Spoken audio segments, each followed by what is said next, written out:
We're at Quicken Loans Arena in Cleveland, where tonight the Toronto Raptors will take on the Cleveland Cavaliers. Raptors sitting third, trying to hold off everybody. They're in the good spot right now when it comes to home court and playoff position, but still a lot of games to go.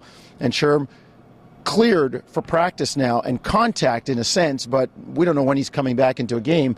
Raptors Patrick Patterson. Yeah, that's good news for the Raptors, although there's not a lot of practices to have a lot of contact. But having said that, the closer he gets to hitting the floor for the Raptors is the better it is. They need him back in the lineup. Yeah, they do need him back. He can defend a lot of the big guys and really help stretch the floor on offense.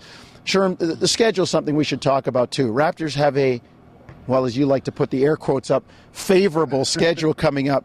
But you can't get 4 or 5 wins until you get 1 and 2 and knock them off one at a time. Well, you're right. It's a process. We hear Dwayne Casey talking about it. It's a quarter-by-quarter process. It's every day trying to stay focused at the task at hand.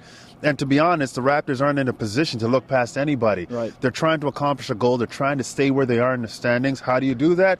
You take care of the things that you need to take care of, and that means you can't look past anybody. And besides, this Cleveland team is playing better basketball, so you've got to be very aware of them. Well, you talk about focus, Sherm. They need to focus on the starts. The Raptors, and it's a double-edged sword. They've had tough starts, but they have 10 wins when trailing after 3 quarters. That's the second most in the NBA behind Miami. So as bad as it is at the start or perceived, it's that much better at the end. And it's a good quality that you can finish games that way, and I think it's a strength of your team, but I think you have to complement that with better starts. And I really don't think that this team can afford to do that for the rest of the way.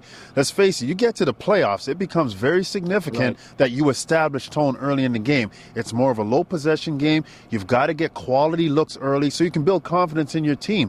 And I really think the Raptors don't want to continue this trend, and the way they do that is coming out with a lot of energy, and especially as we talked about, they want to give some key guys some rest. Absolutely. The best way to do that is to get out to a good start, feel the game out, and that way you can determine whether or not those guys have to play anymore. Well, everybody has to be healthy. Everybody has to be going for the Raptors to hang on to where they are. You can see the game, 7 o'clock, Sportsnet 1 here at Sportsnet 590 The Fan, also starting at 7, and game day starts you on NBA TV Canada at 6:30.